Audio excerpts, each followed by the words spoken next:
오늘 우리에게 주시는 하나님의 말씀은 누가복음 21장 29절로 36절까지 말씀되겠습니다. 온라인으로 예배드리는 모든 성도님들도 함께 말씀을 한마음으로 합독하겠습니다. 누가복음 21장 29절에서 36절입니다.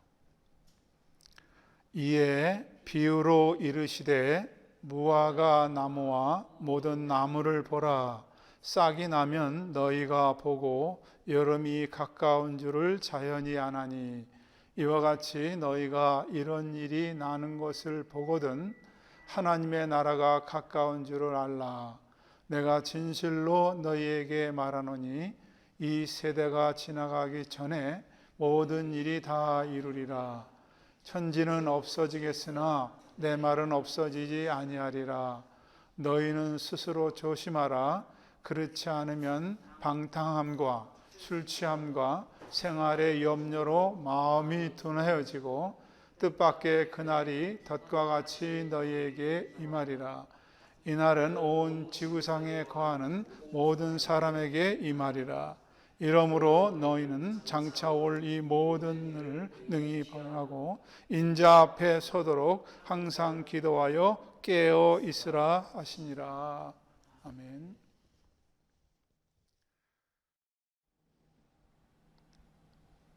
하나님 아버지, 부족한 자가 말씀을 들었습니다. 성령의 기름 부으심이 있게 하셔서 말씀이 권세 있게 증거되게 하시고 말씀을 듣는 모두에게 하나님의 은혜가 임하게 하여 주시옵소서. 말씀을 통해서 이 어려운 시간들을 지나갈 수 있는 은혜가 모든 예배하는 사람들 마음속에 담겨지도록 역사해 주시옵소서. 예수님의 이름으로 기도하옵나이다. 아멘. 눈에 보이지 않는 작은 코로나 바이러스로 인해서 세상의 모든 것들이 바뀌어졌고 또 전 세계를 꽁꽁 묶어 놓았습니다. 인류의 스포츠 대전인 올림픽이 연기를 했고 유럽 사람들이 그렇게 열광하는 축구가 중단이 됐습니다. 미국의 프로야구는 시작도 하지 못하고 있는 형편입니다. 연예인들의 공연이 취소되고 결혼식도 연기된 작금입니다. 늘 주일이면 예배를 드렸던 그리스도인들이 주일 성수를 못하는 그런 상황이 되어 있습니다. 부활절을 준비하고 한참 교회가 모여서 칸타타 연습을 해야 되는 시점에 아무것도 할 수 없는 그런 상황이 저희들에게 주어졌습니다. 전 세계적으로 이런 일들은 우리가 불과 몇 달 전만 해도 생각도 못했고 상상도 하지 않았던 일입니다. 그런데 전 세계가 꽁꽁 묶여 있습니다. 그리고 우리들의 삶을 바꿔버렸습니다. 어제 난 기사를 보니까 미국의 40대 여성인데 자녀를 6명이나 두었습니다. 코로나 바이러스에 걸려서 더 이상 치료가 불가능해서 죽음 앞에 서 있는데 자녀들과 작별 인사를 하는데 병실 밖에서 무전기로 작별 인사를 한다는 그런 가슴 아픈 내용도 들었습니다.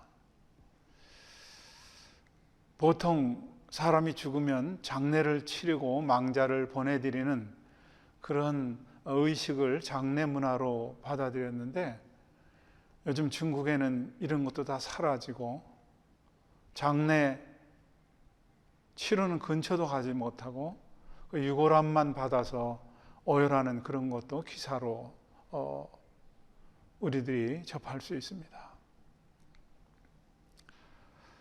그런데 이런 모든 멈춰져 있던 이런 것들은 이런 코로나 바이러스의 백신이 개발된다든지 아니면 치료가 가능해지면은 다시 다 돌아갈 수 있는 그런 희망이 있습니다.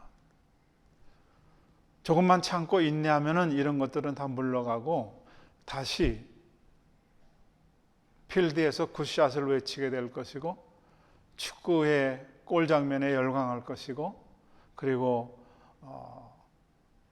프로야구의 삼진쇼에 사람들이 열광하면서 연예인들의 공연에 다 함께 즐거움과 기쁨을 나눌 것입니다. 그런데요, 종말이 오면은 죽음 앞에 서면은 세상 멸망 앞에 서면은 아무것도 할 수 있는 게 없습니다. 그럼 이 종말이 언제입니까? 이렇게 제자들이 예수님에게 질문을 드렸을 때 예수님은 오늘 본문 29절에 이에 비유로 이르시되 무화과 나무와 모든 나무를 보라.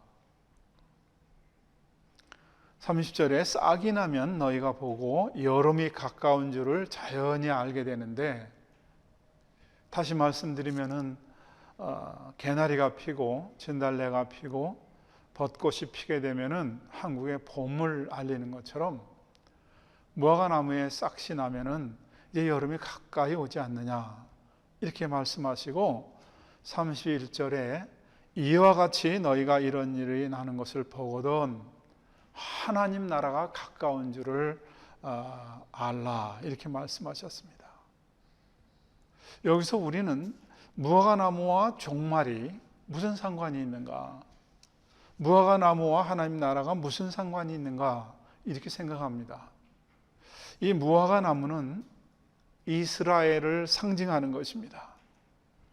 그런데 이 무화과 나무를 예수님께서 예루살렘 입성하신 후에 열매를 구하려고 무화과 나무를 찾으셨다가 열매 없는 것을 보고 예수님이 그 무화과 나무를 저주해서 말라서 죽은 사건이 있었습니다. 그러니까 말라 죽은 나무가 다시 살아나면은 새싹이 나면은 종말이 주님의 재림이 심판이 가까이 와 있는 것을 너희들이 알라 그렇게 말씀하셨습니다.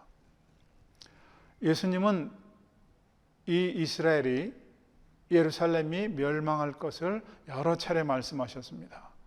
특별히 누가복음 21장 24절에 보면은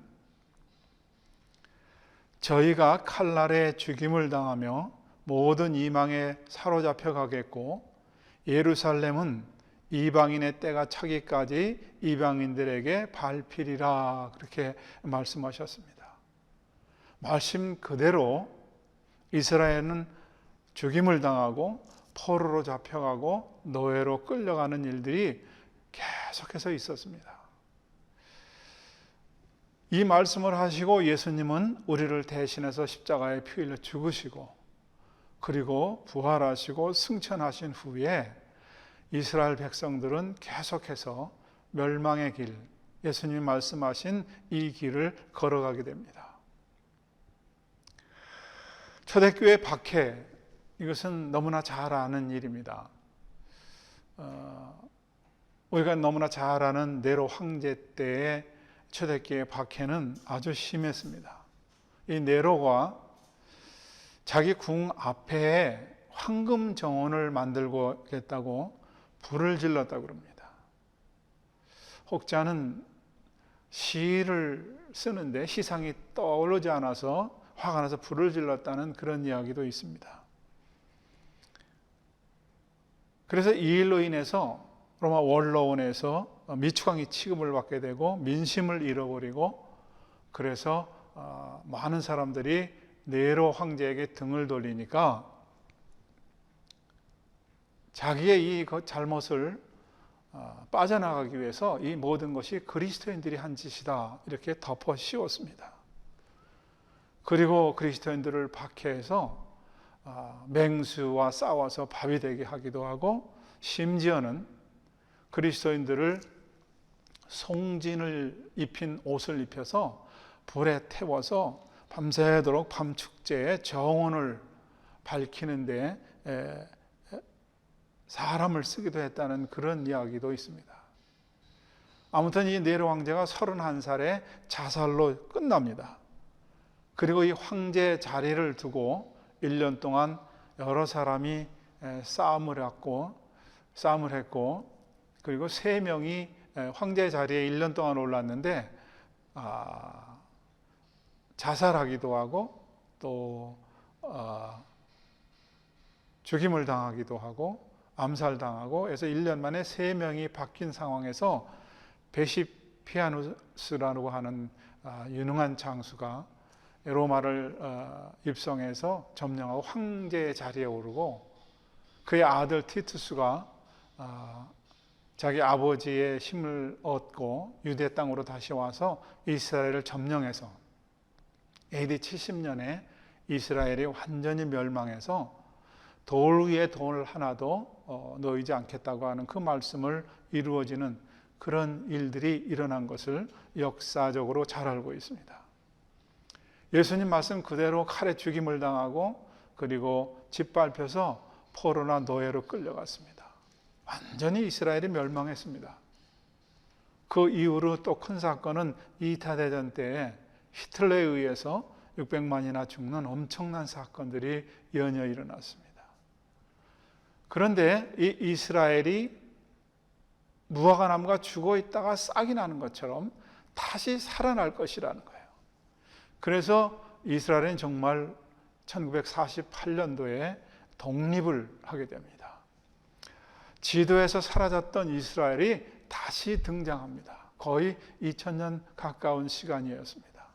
그런데 이스라엘 사람들이 돌아오는 것을 에스겔 선지자나 아니면 스가랴 선지자나 이사야 선지자가 예언한 부분이 있습니다. 이들이 다 돌아올 거라는 거예요.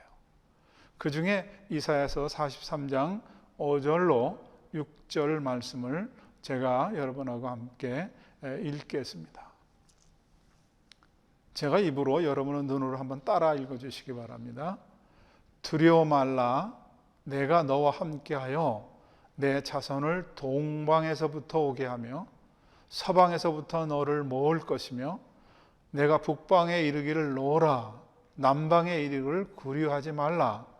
내 아들들은 원방에서 이끌며 내 딸들을 땅끝에서 오게 하리라 그랬어요. 정말 이스라엘 사람들은 돌아와서 기적적으로 독립을 하고 다시 나라를 세웠습니다. 본문 30절에 다시 들어가 보면은 그런 이스라엘이 싹이 나면 너희가 보고 여름이 가까운 줄을 전혀 알게 되는 것처럼 31절 이와 같이 너희가 이런 일이 일어나는 것을 보거든 하나님 나라가 가까운 줄 알라.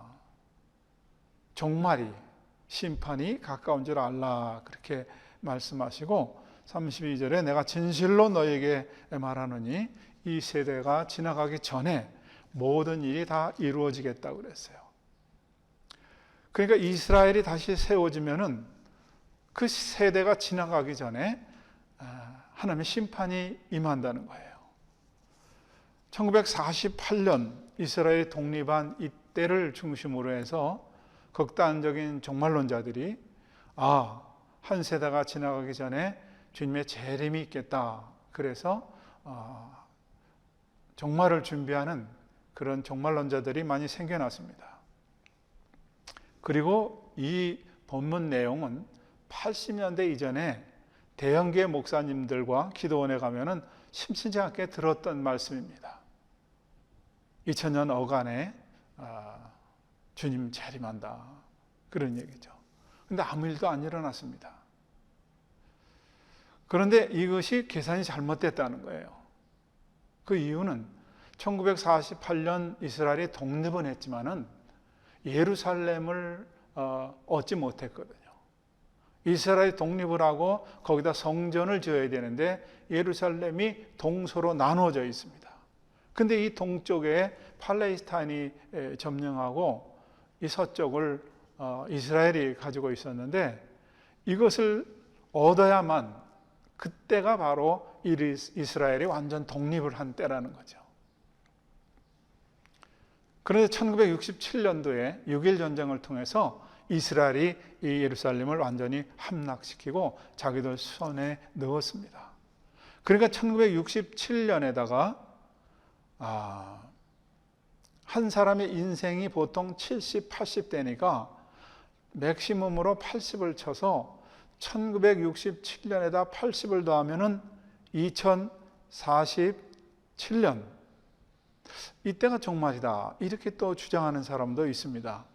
왜 한 세대가 지나가기 전에 이 일이 다 이룬다 할 때 이 한 세대를 70년 혹은 80년으로 잡았냐 하면은 시편 90편 10절에 보면은 우리의 연수가 70년이요 강건하면 80이라, 이 말씀에 근거해서 한 세대가 80년이다. 그러니까 한 세대가 지나가기 전에 이 일이 이루어질 거다.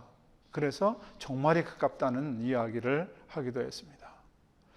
여러분, 제가 이 말씀을 드리는 것은 종말이 온다면은 무엇을 여러분들이 준비할 수 있습니까? 코로나 바이러스 하나도 제대로 대처를 못하는데 종말이 만약에 온다면은 여러분, 우리는 무엇을 준비할 수 있을까요? 여러분, 코로나 바이러스를 막으려고 마스크를 사려고 수십 미터의 줄을 서기도 하고, 슈퍼에 가서 싹쓸이 사재기를 하고, 나를 지키겠다고 미국에서는 총기를 구입하고 무장해보지만은 이런 것들이 과연 코로나 바이러스를 막을 수 있을까요? 코로나 바이러스 하나만 해도 막을 수 없다면은, 이것도 안 된다면은 종말 때, 심판 때에는 무엇으로 막을 수 있겠습니까? 여러분, 지진 하나 터지는 것도 인간이 어떻게 할 수 없습니다. 화산 하나 폭발되는 거, 쓰나미 하나 생기는 거 아무 방책이 없습니다. 그대로 당할 수밖에 없습니다. 그런데 성경에는 마지막 때 하늘에 해가 빛을 잃게 되고 별이 핏빛으로 변하고 별들이 땅에 떨어지게 되고 하늘이 종이축 말려 올라가는 것처럼 그렇게 사라진다고 그랬습니다. 이 상황에서 무엇으로 막을 수 있습니까? 아무것도 인간이 할 수 있는 게 없습니다. 오늘 누가가 말하는 이 누가복음의 이 종말에 대한 내용이 마태복음에도 기록되어 있는데, 마태는 이것을 어떻게 얘기하는가? 마태복음 24장 21절로 22절을 보겠습니다. 이는 그때 큰 환난이 있겠음이라. 창세로부터 지금까지 이런 환난이 없었고 후에도 없으리라 그랬어요. 창조 이래 한 번도 이런 환난이 없고, 이런 환난이 일어나면 후에도 다시 일어날 수 없다고 그렇게 얘기합니다. 그런데 그날을 감하지 아니할 것이면 모든 육체가 구원을 보지 못할 것이라. 그러나 택하신 자들을 위하여 그날을 감하시겠다고 그랬어요. 창조 이래 한 번도 없었던 심판, 환난이 일어날 것인데 택한 자들에게는 감해 주시겠다는 거예요. 여러분, 택함 받아야만 심판과 환난을 면할 수 있다는 거예요.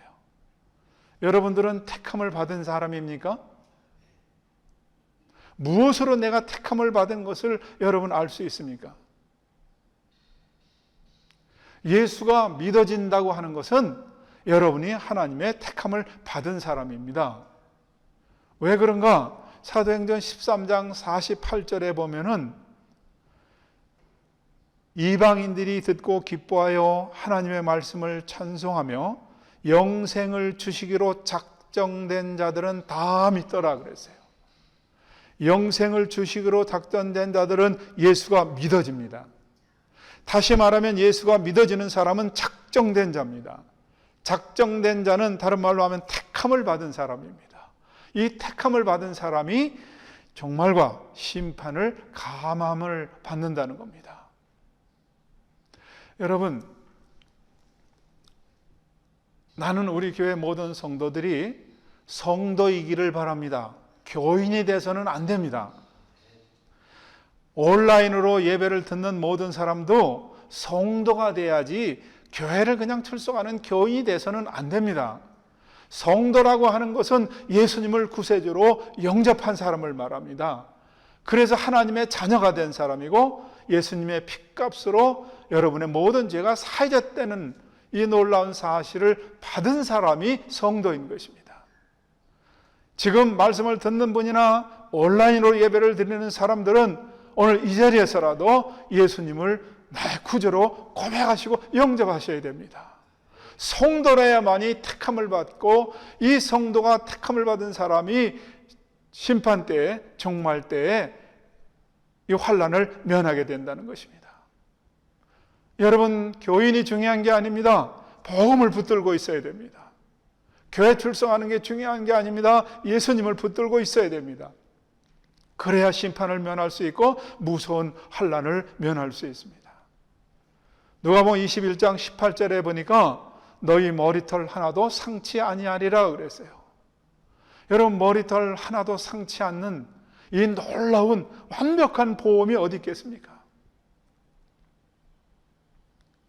이 보험을 여러분 다 들고 계시죠? 코로나 바이러스로요, 얼마나 행동이 부자연스럽고 얼마나 사람들이 두려워하는지 모릅니다. 여러분, 환난이 두렵습니까? 종말이 두렵습니까? 당신이 택함을 받았다면 걱정하지 마십시오. 여러분들이 예수님을 믿고 있다면 걱정하지 마십시오. 예수 믿는 사람에게는 피할 길을 주셨고 머리털 하나도 상치 않겠다고 말씀하십니다. 그럼 하나님의 자녀들은 이 말세를 어떻게 살아가야 되느냐? 오늘 성경 본문 34절에 보니까 너는 스스로 조심하라. 그렇지 않으면 방탕함과 술 취함과 생활의 염려로 마음이 둔하여지고 또 밖에 그날이 덫같이 너에게 임하리라 그랬어요. 가장 안전하다고 완벽하다고 보험을 주셨는데 방탕함과 술 취함과 생활의 염려로 가득 찬 사람에게는 어느 날 뜻밖의 덫같이 종말이 임한다는 거예요. 준비하고 있지 못한 상황에서 종말이 임한다는 거예요. 여러분, 환난을 면케 되면은 머리털 하나도 상치 않겠다고 했는데 어떻게 여러분 예측하지 못한 때에 세속에 묻혀 있고 술에 취해 있고 생활의 염려에 취해 있어요. 이때 주님이 오시면 덫같이 온다고 그렇게 말씀합니까? 깨어 있으라는 거예요. 그래서 기도하고 있으라는 거예요. 여러분, 어떤 기도를 하세요?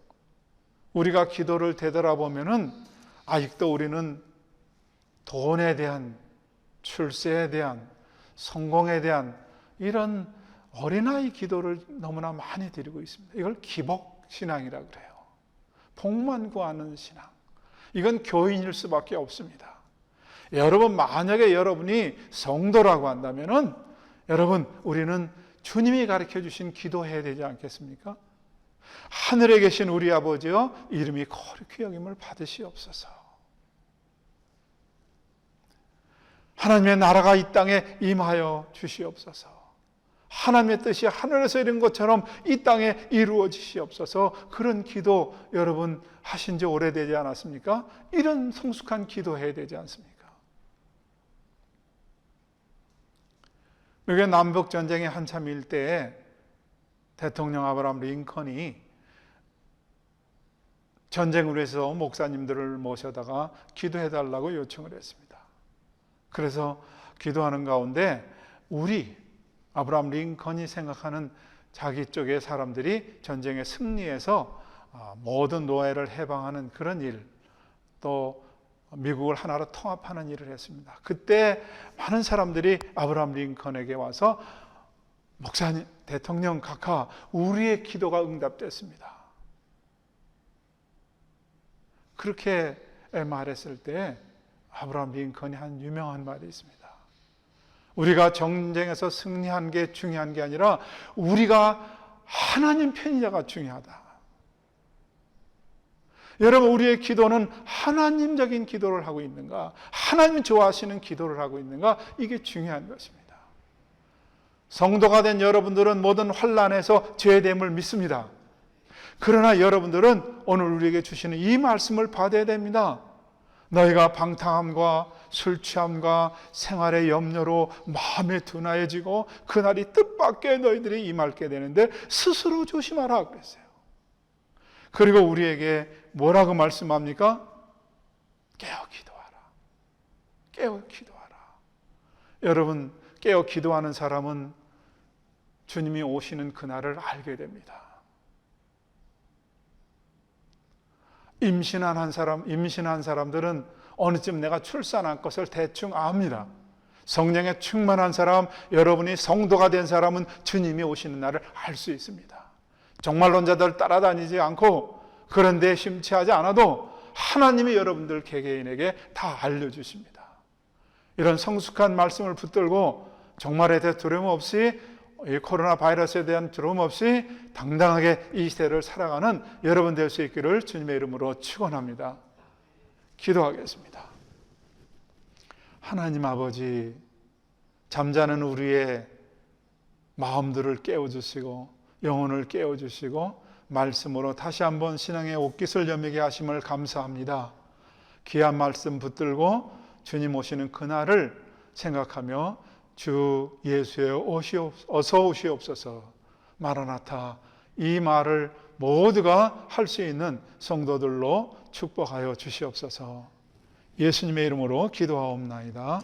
아멘.